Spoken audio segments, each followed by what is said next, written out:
साथियों, हिंदी एक ज्ञान परंपरा है जिसकी अभिव्यक्ति का वैश्विक प्रभाव हमें साफ दिख रहा है।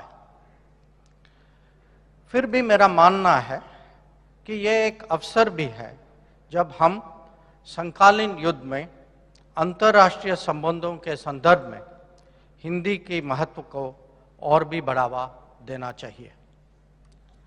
आज विभिन्न भौगोलिक क्षेत्रों में हिंदी बोलने वालों की बढ़ती संख्या वैश्वीकरण यानी ग्लोबलाइजेशन का एक प्रमाण है।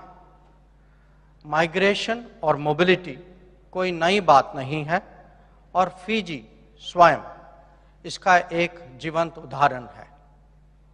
परंतु अब स्थिति और भी जल्दी बदल रही है।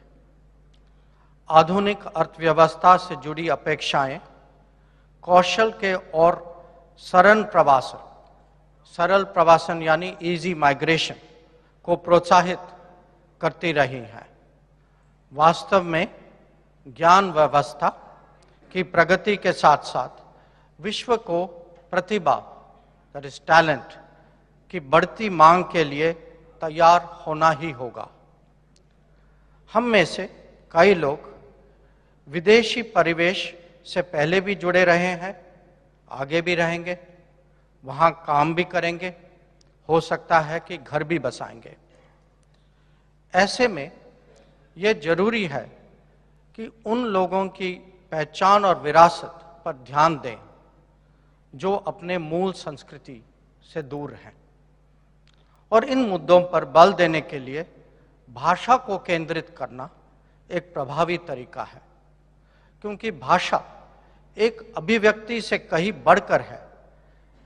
यह सचमुच में संस्कृति का एक प्रकटीकरण है।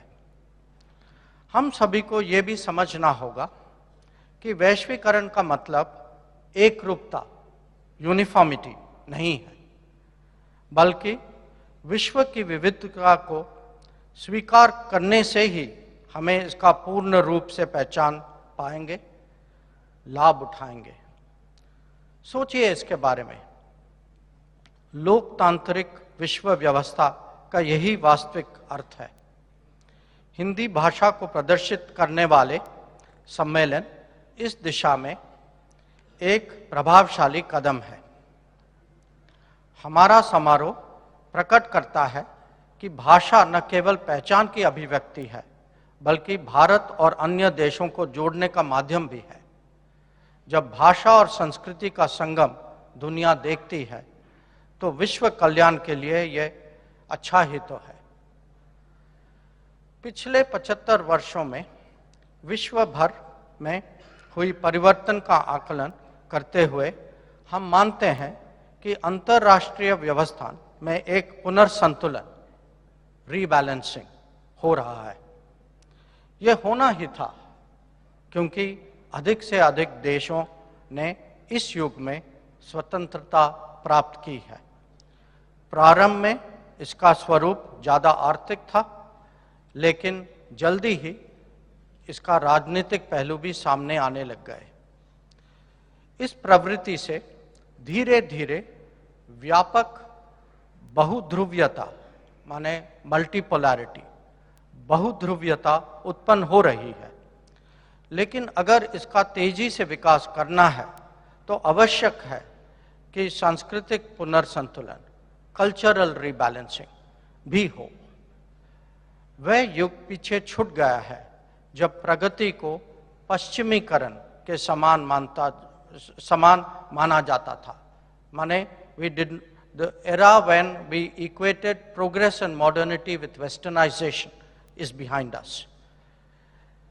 ऐसी कई भाषाएं और परंपराएं जो कॉलोनियल युग के दौरान दबा दी गई थी, एक बार फिर वैश्विक मंच पर आवाज उठा रही हैं। ऐसे में यह आवश्यक है कि विश्व को सभी संस्कृतियों और समाजों के बारे में अच्छी जानकारी हो, और इसीलिए हिंदी सहित विभिन्न भारतीय भाषाओं के शिक्षण और प्रयोग को व्यापक बनाना बहुत जरूरी है। यह सम्मेलन ऐसे ही विचारों को साझा करने का उपयुक्त मंच है और हमें सोचना होगा कि इस दिशा में क्या प्रगति हो रही है, हम कितने सफल हुए हैं और क्या चुनौतियां हैं। अनुभवों और व्यवहारिक समाधानों के द्वारा हम ज़्यादा ऊर्जा से प्रचार सुनिश्चित तो कर सकते हैं, साथ ही जमीन से जुड़े हुए समाधान भी ढूंढ सकते हैं। मैं इस बात पर विशेष बल देना चाहता हूं कि ये अपेक्षा अन्य भारतीय भाषाओं के प्रचार प्रसार पर भी समान रूप से लागू होता है।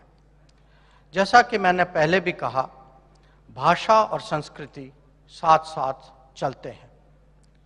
मित्रों, इस अवसर पर हम उन लोगों को विश्व हिंदी सम्मान प्रदान करके सम्मानित कर रहे हैं जिन्होंने इन लक्ष्यों की प्राप्ति में असाधारण योगदान दिया है।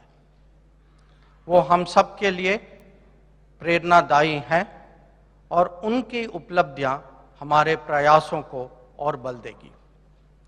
मैं इस सम्मेलन के आयोजन में फिजी सरकार के सहयोग की हृदय से सराहना करना चाहता हूं। उन्होंने यह सहयोग न केवल व्यवस्थाओं में बल्कि हिंदी भाषा और हमारी संस्कृति के प्रति उनकी व्यापक समझ से भी प्रदर्शित किया है।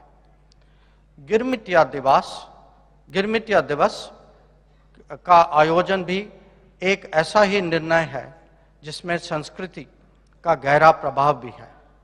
ऐसे निर्णय हमारे आपसी सम्मान और समझ की भावना को व्यक्त करते हैं, जिसका प्रभाव अंतर्राष्ट्रीय सहयोग को मजबूत करने में भी दिखाई देता है। If you like the video, do like, comment, share and subscribe.